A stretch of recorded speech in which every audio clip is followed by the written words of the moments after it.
So here we have the Mini 5-door hatchback on an 18 plate. I'm going to start off by showing you inside the boot, and then we'll hop in and run through some controls on the inside of it from there. As we approach the back of the car, you can see we have reversing sensors, plenty of boot space as well, along with that 60/40 split folding rear seat should you wish to increase this space even further.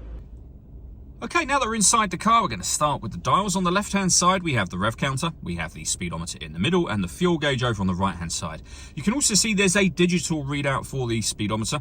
You can change that information using a button on the end of the indicator stalk for various bits of trip computer info, and you can see now the total miles for the car are being displayed. They are 28,609. If we back out to the steering wheel, on the left-hand side we have cruise control and speed limiter, and on the right-hand side stereo and phone controls. In the centre, you then have the stereo itself. All of the movement on the stereo is done using this dial and the buttons that surround it. So we're on the main menu at the moment. So for example, if you want to pair your phone, you would push the dial down on the phone option and go to manage mobile devices and pair it up from there. When it comes to musical options, we've got DAB and FM radio. We've got Bluetooth audio and USB input as well. Working our way down from that, we then have dual zone climate control. So you can adjust the passenger temperature, the driver temperature, you can increase and decrease the fan speed from here. You can determine what direction you'd like the air to be distributed in.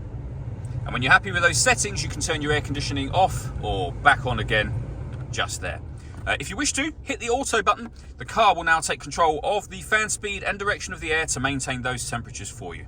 Press auto again and you go back to whatever setting you had it on previously. Below that, we can turn off the traction control. We can start and stop the engine. This one does the stop and start. So this car is designed to cut out when it's stationary in traffic to save you fuel. The system's off when that light shows. We then have a 6-speed manual gearbox.